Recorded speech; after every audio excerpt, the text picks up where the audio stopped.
I'm continuing my reading. What I'm doing in this series is to read through the entire standard works of the Church of Jesus Christ of Latter-day Saints. This consists of the Bible, the Book of Mormon, the Doctrine and Covenants, and the Pearl of Great Price. I am reading in a chronological order of events, not according to publication or volume, so I will be skipping around just a little bit as I move along. I am currently in Joshua. This will be chapter 9.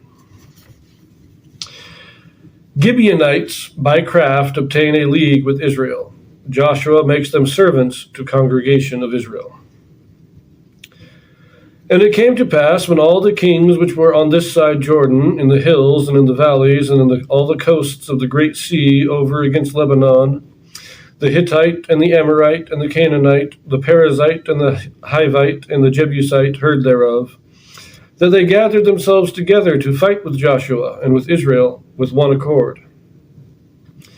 And when the inhabitants of Gibeon heard that what Joshua had done unto Jericho and to Ai, they did work wily, and went and made as if they had been ambassadors, and took old sacks upon their asses, and wine bottles, old and rent and bound up, and old shoes, and clouted upon their feet, and old garments upon them, and all the bread of their provision was dry and moldy. Now, let us pause a moment. I do like this story. This is a fun story. So after Joshua has destroyed Jericho and Ai, and taken this first spot kind of in the middle of the Jordan Valley, between the two mountains, all the rest of the kings joined together in a league against Israel, saying, one by one, we're going to fall if we don't join together and fight as a single unit. We got to unify against the Israelites, or we're going to lose. But the people of Gibeon, they decide, we don't want to fight. So, they worked wily, crafty, cunning. These guys were going to use their cunning to get out of fighting. And so what are they doing? They're making like they've been on a long journey. Old clothes, dusty, the sacks are old, the wine bottles are old and breaking, the food is mold, they get moldy food and all this stuff. So it's to make it look like everything is old. Verse 6. And they went to Joshua unto the camp at Gilgal, and said unto him, and to the men of Israel, We be come from a far country. Now therefore make ye a league with us. And the men of Israel said unto the Hivites, Peradventure ye dwell among us, and how shall we make a league with you? And they said unto Joshua, We are thy servants. And Joshua said unto them, Who are ye, and from whence come ye? And they said unto him, From a very far country thy servants are come, because of the name of the Lord thy God. For we have heard the fame of him, and all that he did in Egypt, and all that he did to the two kings of the Amorites, that were beyond Jordan, to Sihon king of Heshbon, and to Og king of Bashan, which was at Ashtaroth. Wherefore our elders and all the inhabitants of our country spake to us, saying, Take victuals with you for the journey, and go to meet them, and say unto them, We are your servants. Therefore now make ye a league with us. This our bread we took hot for our provision out of the houses on the day we came forth to go unto you. But now, behold, it is dry, and it is moldy. And these bottles of wine which we filled were new, and behold, they be rent. And these our garments, and our shoes are become old by reason of the very long journey. And the men took of their victuals, and asked not counsel at the mouth of the Lord. And Joshua made peace with them, and made a league with them, and let them live, and the princes of the congregation swear unto them. So here is our deception. I love this. They get moldy bread, they get old clothes, they get old broken bottles. And the bottles they're talking about, these would be leather, like water bladders. They weren't glass bottles, they weren't even ceramic bottles, they would have been leather. And over time, the leather holding the liquid inside and getting dried out from the sun outside and everything starts to crack and doesn't hold the water anymore. So they come to Joshua and they say, make a league with us. And Joshua and the elders like, wait a minute. How do we know you're not from this area? And they said, well, look at our condition. Look at our bread. It's all molding already. We took this fresh, hot from the oven when we left. Look at our clothes. These were all brand new when we left. And look at how old and musty they are now. I like the deception. I think it's actually kind of funny that they did this. Now, the question is, were the men of Gibeah Canaanite? Because we know Canaanites were descended from Ham, and therefore they had the black skin. That's what the Canaanites were. They could have been, and still have been, from a far country. I'm not saying that they were all the Canaanites were confined to this one geographical area, but it is a question that is not fully answered. I suspect that they were not Canaanite, that they were Semitic, because there were a number of Semitic people also living in the area among the Canaanites. But it does describe them here as Hivite, I believe it was, wasn't it?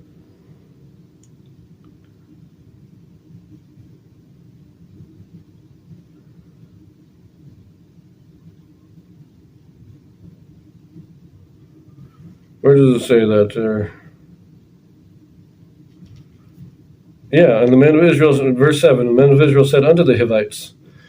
So it appears that they probably were Canaanite, because the Hivites were one of the 7 Canaanite nations. But the important thing to note in this story right now is it states that the elders of Israel and Joshua, they did not inquire of the Lord.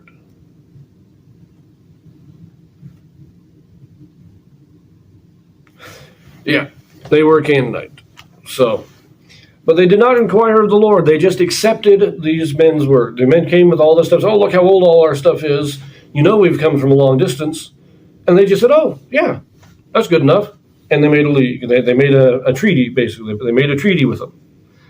But they didn't inquire of the Lord. That is significant here. And the men took of their victuals and asked not counsel at the mouth of the Lord. This is why Israel was deceived and why this deception worked, is because they did not ask God. And they learned their lesson. So let us read some more. Verse 16. And it came to pass at the end of 3 days after they had made a league with them, that they heard that they were their neighbors, and that they dwelt among them. And the children of Israel journeyed and came unto their cities on the 3rd day. Now their cities were Gibeon and Kephirah and Beeroth and Kirjath-jearim. And the children of Israel smote them not, because the princes of the congregation had sworn unto them by the Lord God of Israel. And all the congregation murmured against the princes. But all the princes said unto all the congregation, we have sworn unto them by the Lord God of Israel. Now therefore we may not touch them. This we will do to them. We will even let them live, lest wrath be upon us because of the oath which we swear unto them. And the princes said unto them, let them live, but let them be hewers of wood and drawers of water unto all the congregation, as the princes have promised them. And Joshua called for them, and he spake unto them, saying, wherefore have ye beguiled us, saying, we are very far from you, when ye dwell among us? Now therefore ye are cursed, and there shall none of you be freed from being bondmen and hewers of wood and drawers of water for the house of my God. And they answered Joshua and said, because it was certainly told thy servants, how that the Lord thy God had commanded his servant Moses to give you all the land, and to destroy all the inhabitants of the land from before you. Therefore we were sore afraid of our lives because of you, and have done this thing. And now behold, we are in thine hand, as it seemeth good and right unto thee to do unto us do. And so did he unto them, and delivered them out of the hand of the children of Israel, that they slew them not. And Joshua made them that day hewers of wood and drawers of water for the congregation, and for the altar of the Lord, even unto this day, in the place which he should choose. So remember, when they were giving their deception, they weren't just saying, oh, we're coming from a long ways, but we came here because we heard about you and we wanted to worship God. We wanted to join you in the worship of God. It takes 3 days for Israel to realize the deception. And I think what happened, if we look at this, it seems that the army of Israel went out to conquer the next town. They had just taken care of Jericho. They took care of Ai. Now they're going to attack the next town. They're going to take the next city. But when they get to that next city, the people there say, hey, whoa, wait a minute. We've got a treaty. You can't attack us. And the army says, what are you talking about? How can you have a treaty? We didn't make any treaties with anybody in this area. Oh, no, we got it right here. They pull out the treaty and they show them. And the army goes back to the elders and say, what's going on here? And the elders look at it and say, yep, that's the treaty we signed. And everybody's upset. Even Joshua's upset at this. Remember, Joshua, he was deceived too. He didn't ask counsel of the Lord. He accepted the treaty. There were 4 cities. The Gibeonites were in their nation consisted of 4 cities. And there's a way we made a treaty with them, and we made it by the name of God. We can't do anything. We can't kill them. And the army was upset because they were all marching out there ready to destroy another town, ready to just sack another city, and they can't do it because of this treaty. So what did Israel do instead? They got angry, and they had every right to be angry, quite honestly. They were tricked. But they upheld the oath. They made the oath, they made the treaty, they made a league with them. They upheld it, but they said, fine, we won't kill you. But the treaty was only that you would not die, that you could live in this land, and we won't kill you. So we can uphold that treaty and make you our slaves, because that's what it is. This is the bondmen, bondwomen, hewers of wood and drawers of water. This is what it's talking about. The people of Gibeon were made slaves to Israel. And not only were they made slaves, but they were made slaves not just for their lives, but for all generations of their people. The Gibeonites became permanent slaves of Israel. Never could they be given their freedom. That's what Joshua is saying here. You deceived us. Now you are going to be perpetual slaves.